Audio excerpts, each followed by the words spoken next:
Hi friends, அனைவருக்கும் வணக்கம். நான் பிரகாஷ் பேசுகிறேன். இந்த வீடியோவில் நான் எதை பற்றி சொல்ல போகிறேன்னா, பனானா ஏற்றுமதி எப்படி பண்ணுறது, இந்தியாவிலேருந்து வேர்ல்டு வைடுக்கு பனானா எக்ஸ்போர்ட் பண்ணணும்னா என்னெல்லாம் பண்ணணும் அப்படின்றத நான் இந்த வீடியோவில் சொல்ல போகிறேன். முதல்ல உங்கள்கிட்ட ஐஇ கோடு இருக்கணும், இம்போர்ட் எக்ஸ்போர்ட் கோடு. அதுக்கப்புறம் நீங்கள் அப்பேடாவில் நீங்கள் ஒரு மெம்பராக ஜாயின் பண்ணணும், அப்பேடா ரெஜிஸ்ட்ரேஷன் பண்ணிடணும். நீங்கள் பனானா என்ன வெரைட்டி செலக்ட் பண்ணணும்னா இந்த கேவன்டிஷ் G9 அப்படிம்பாங்க. அந்த வெரைட்டியை தான் நீங்கள் செலக்ட் பண்ணி நீங்கள் சோர்ஸ் பண்ணணும். மெயினாக இந்த பனானா சோர்ஸ் பண்ணுறது, அதிக அளவில் பனானா ஏற்றுமதி எங்கேருந்து நடக்குதுன்னா மகாராஷ்டிராவிலேருந்து நடந்துகிட்டு இருக்கு. மகாராஷ்டிராவில் இந்த ஜால்கான், அதுக்கப்புறம் சோலாப்பூர் அப்படிம்பாங்க. இந்த பிளேசஸ் வந்து பனானா ப்ரொடக்ஷனுக்கு ரொம்ப ஃபேமஸானது. அங்கே உங்களுக்கு நல்ல கான்டாக்ட்ஸ் இருக்குது அப்படின்னா நீங்கள் பனானாவை நீங்கள் அங்கேயே சோர்ஸ் பண்ணலாம். கேவன்டிஷ் G9 வெரைட்டி அங்கே நீங்கள் சோர்ஸ் பண்ணிவிட்டு அப்பேடா ரெஜிஸ்டர்டு பேக் ஹவுஸஸ் இருக்குது. அந்த பேக் ஹவுஸ்லாம் என்ன பண்ணுவாங்கன்னா வாஷ் பண்ணுவாங்க, வேக்சின் பண்ணுவாங்க. அதுக்கப்புறம் அது வந்து பேக்கேஜிங் பண்ணும்போது 13.5 கிலோகிராம் வென்டிலேட்டட் கார்டான்ஸில் பேக் பண்ணுவாங்க. அண்ட் தென் ஷிப் பண்ணுறது எப்படி பண்ணுவாங்கன்னா ரீஃபர் கண்டெய்னரில் வச்சு ஷிப் பண்ணுவாங்க. ஒரு 13 to 14 டிகிரி செல்சியஸ் அந்த ஒரு டெம்பரேச்சரில் வச்சு ஷிப் பண்ணுவாங்க. பனானா வந்து அதோடைய ஷெல்ஃப் லைஃப் வந்து கொஞ்சம் அதிகமாக இருக்கணும், கெட்டு போகாமல் இருக்கணும் அப்படின்றதுக்காக. ஸோ இதை நான் வந்து நான் அந்த பனானா ஏற்றுமதியை உங்களுக்கு நான் இப்போ ஷார்ட்டாக சொல்லிட்டேன். கொஞ்சம் நல்லா எலாபரேட்டடாக டீட்டெயிலாக சொல்கிறேன், வீடியோ ஃபுல்லாக பாருங்கள். அப்போது நீங்கள் ஃபஸ்ட்டு பண்ண வேண்டியது என்னன்னு தெரிஞ்சுக்கோங்க. ஃபஸ்ட்டு பண்ண வேண்டியது அந்த லீகல் காம்ப்ளைன்ஸ். உங்களோட பிஸ்னஸை நீங்கள் ப்ராப்பராக செட்டப் பண்ணணும். அது செட்டப் பண்ணுறதுக்கு தான் நீங்கள் ஐஇ கோட் எடுத்துக்கணும். அதுக்கப்புறம் அப்பேடாவில் நீங்கள் ஒரு மெம்பராக ஜாயின் பண்ணணும். ஏன்னா ஃப்ரெஷ் ஃப்ரூட்ஸு, வெஜிடபிள்ஸ் இதெல்லாம் ஏற்றுமதி செய்யணும்னா அப்பேடா ரெஜிஸ்ட்ரேஷன் மஸ்ட்டு. நெக்ஸ்ட்டு உங்கள்கிட்ட ஜிஎஸ்டி இருக்கணும், அதே மாதிரி FSSAI இருக்கணும். ஏன்னா ஃபுட் ப்ராடக்ட் ஏற்றுமதி பண்ணும்போது கட்டாயமாக உங்கள்கிட்ட என்ன லைசன்ஸ் இருக்கணும்னா FSSAI லைசன்ஸும் நீங்கள் வச்சுருக்கணும். இதுதான் வந்து பேசிக் பிஸ்னஸ் செட்டப்பை டு எக்ஸ்போர்ட் பனானாஸ் அப்ராடு. அதுக்கப்புறம் ரெண்டாவது ஒரு முக்கியமான ஸ்டெப் என்னென்னா, நீங்கள் அதை சோர்சிங் பண்ணுறது, அதே மாதிரி அந்த குவாலிட்டி கண்ட்ரோல் அதை எப்படி பண்ண போகிறீங்க. சோர்சிங் நான் இப்போ தான் சொன்னேன் எங்கே சோர்சிங் பண்ணலாம் அப்படின்ட்டு. தமிழ்நாட்டில் சோர்ஸ் பண்ணக்கூடாதானா பண்ணலாம், தமிழ்நாட்டிலேயே சோர்ஸ் பண்ண முடியும். தேனி, கம்பம் இந்த மாதிரி ரீஜியனில் பனானாஸ் ப்ரொடக்ஷன் ஹெவியாகவே இருக்குது. அதனால் நீங்கள் தமிழ்நாட்டில் என்ன பண்ணலாம்னா நீங்கள் சோர்ஸ் பண்ணலாம். இல்லை ப்ரைஸ் வந்து பெட்டர் ப்ரைஸ் எங்கே இருக்குதுன்னு நீங்களே கம்பேர் பண்ணி பாருங்கள். தமிழ்நாட்டில் இருக்குதா இல்லாட்டினா மகாராஷ்டிராவில் இருக்குதான்னு சொல்லிட்டு.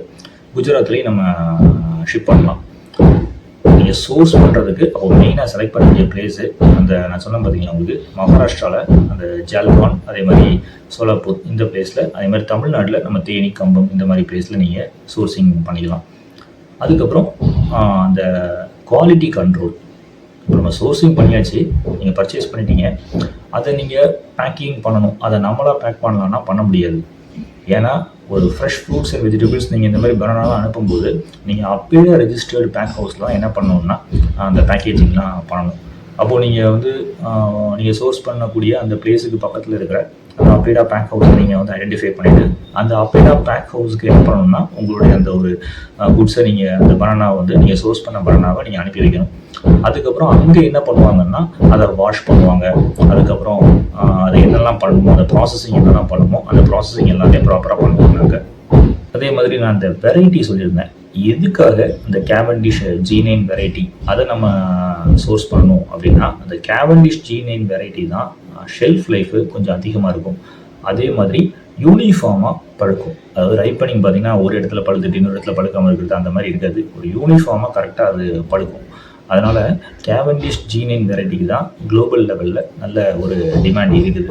அதனால் நீங்கள் அதுதான் நீங்கள் சோர்ஸ் பண்ணணும். இப்போ நான் சொன்ன அந்த அப்பேடா பேக் ஹவுஸ் சொன்னேன், அங்கே தான் என்ன பண்ணுவாங்கன்னா அந்த பேக்கிங்லாம் பண்ணுவாங்க, எல்லாமே உங்களுக்கு ப்ராப்பராக பண்ணி கொடுத்துருவாங்க. அதுக்கப்புறம் 13.5 கிலோகிராமில் அந்த ஒரு வென்டிலேட்டட் கார்டான்ஸில் என்ன பண்ணுவாங்கன்னா பேக் பண்ண ஆரம்பிப்பாங்க. ஒரு பாக்ஸாக போட்டு அவங்களே பேக்கிங்லாம் பண்ணிடுவாங்க. அண்ட் தென் அதை ஷிப் பண்ணணும். ஷிப் பண்ணுறதுக்கு நான் ஆல்ரெடி உங்கள்கிட்ட சொன்னேன், அந்த ஒரு ரீஃபர் கண்டெய்னரில் வச்சு 13 to 14 டிகிரி சென்டிகிரேடில் அதை ஷிப் பண்ணுவாங்க.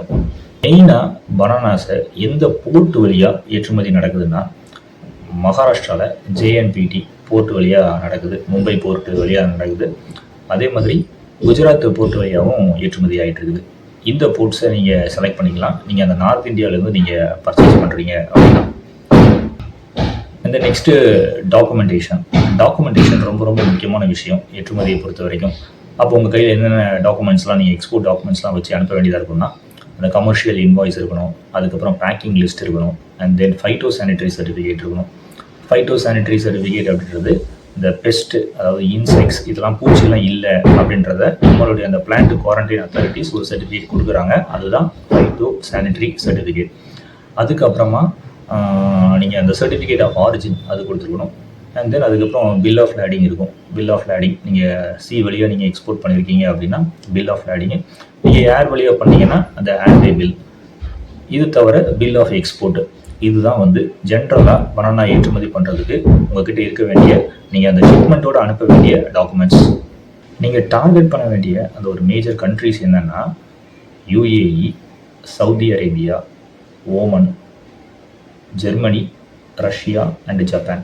இந்த கண்ட்ரீஸுக்கு தான் அதிக அளவில் இந்தியாவிலேருந்து ஏற்றுமதி நடந்துகிட்டு இருக்குது பனானாக்கு. பனானா அப்படின்றது ஒரு ஹைலி பெரிஷபிள் ப்ராடக்ட் அப்படின்றதுனால அதை ரொம்ப கேர்ஃபுல்லாக டீல் பண்ணணும். ஏன்னா அந்த பெரிஷபிள் ப்ராடக்ட் அப்படின்றதே எப்போவுமே ஒரு ரிஸ்கியான ஒரு எக்ஸ்போர்ட் ஷிப்மெண்ட்டு தான். அதனால் நீங்கள் கொஞ்சம் கேர்ஃபுல்லாக நல்ல ஒரு நாலேஜ் கெயின் பண்ணிவிட்டு அதை ப்ராப்பரான முறையில் ரீஃபர் கண்டெய்னரில் வச்சு நீங்கள் அது ஒரு தரவாக ஸ்டடி பண்ணிவிட்டு தான் அனுப்பணும். அண்ட் தென் பேமெண்ட்டு ரொம்ப ரொம்ப முக்கியமான ஒரு விஷயம். அட்வான்ஸ் பேமெண்ட் வாங்கிட்டீங்க அப்படின்னா ரொம்ப நல்லது. அட்வான்ஸ் பேமெண்ட் கிடைக்கல அப்படின்னா LC யூஸ் பண்ணி பாருங்கள், letter of credit at sight. அந்த LCயுமே நீங்கள் என்ன பண்ணணும் அப்படின்னா கன்ஃபார்ம்டு LC நீங்கள் பேங்க்லலாம் நல்லா டிஸ்கஸ் பண்ணிவிட்டு அந்த LC வந்து சேஃப் தானா அப்படின்றதெல்லாம் நீங்கள் நல்லா தரவாக டிஸ்கஸ் பண்ணணும். அதுக்கப்புறம் அந்த LCயில் என்ன டேர்ம்ஸ் போட்டிருக்குதோ அந்த டேர்ம்ஸ் படி தான் நீங்கள் பெர்ஃபெக்டாக உங்கள் ஷிப்மெண்ட்டும் இருக்கணும், அதே மாதிரி உங்களுடைய பேக்கேஜிங் இருக்கணும். அதுக்கப்புறம் அந்த டேட் ஆஃப் டெலிவரி எல்லாமே அதில் என்ன கண்டிஷன்ஸ் போட்டிருக்கோ அதை நீங்கள் சாட்டிஸ்ஃபை பண்ணிடணும். அதை சாட்டிஸ்ஃபை பண்ணலைன்னா உங்களுக்கு பேமெண்ட் கிரெடிட் ஆகாமல் இருக்கிறதுக்கான சான்சஸ் இருக்குது. அதனால் LCயில் நீங்கள் பண்ணுறீங்கன்னா 100% நீங்கள் அந்த LCயில் போட்டுக்கிற அந்த கண்டிஷன்ஸை கரெக்டாக சாட்டிஸ்ஃபை பண்ணிடணும். இதுவும் ரொம்ப ரொம்ப முக்கியமான ஒரு விஷயம். அப்போது பேமெண்ட் டேர்மில் ரொம்பவே கவனமாக இருங்க. குறிப்பாக அந்த பெரிஷபிள் ப்ராடக்ட்ஸ் எக்ஸ்போர்ட் பண்ணும்போது நீங்கள் ரொம்பவே ஜாக்கிரதையாக இருக்கணும். ஏற்றுமதி தொழில் நான் மெம்பர் ஒன்லி வீடியோஸ் மூலமாக டீச் பண்ணியிருக்கேன். நீங்கள் இப்போது இந்த பிளேயால் நான் கிளிக் பண்ணுறேன். நம்ம மெம்பர் ஒன்லி வீடியோஸில் என்னென்ன வீடியோஸ்லாம் நான் பப்ளிஷ் பண்ணியிருக்கேங்கிறத நீங்கள் பார்க்கலாம். அதாவது ஸ்டெப் 20, ஸ்டெப் 1லேருந்து ஸ்டெப் 20 வரைக்கும் சம் வீடியோஸ் நான் க்ரியேட் பண்ணியிருக்கேன்.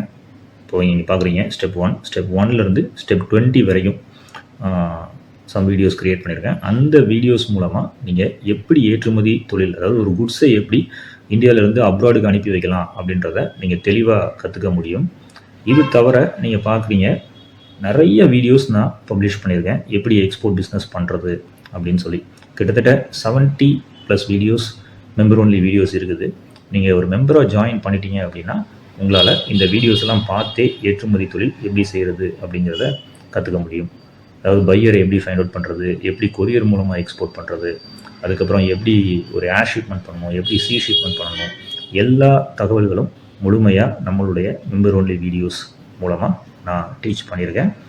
தேவைப்படுறவங்க ஒரு மெம்பராக ஜாயின் பண்ணிவிட்டு நீங்களும் கற்றுக்கலாம் ஏற்றுமதி தொழில். கீழே டிஸ்கிரிப்ஷன் பாக்ஸில் டீட்டெயில்ஸ் எல்லாமே நான் கொடுத்துருக்கேன்.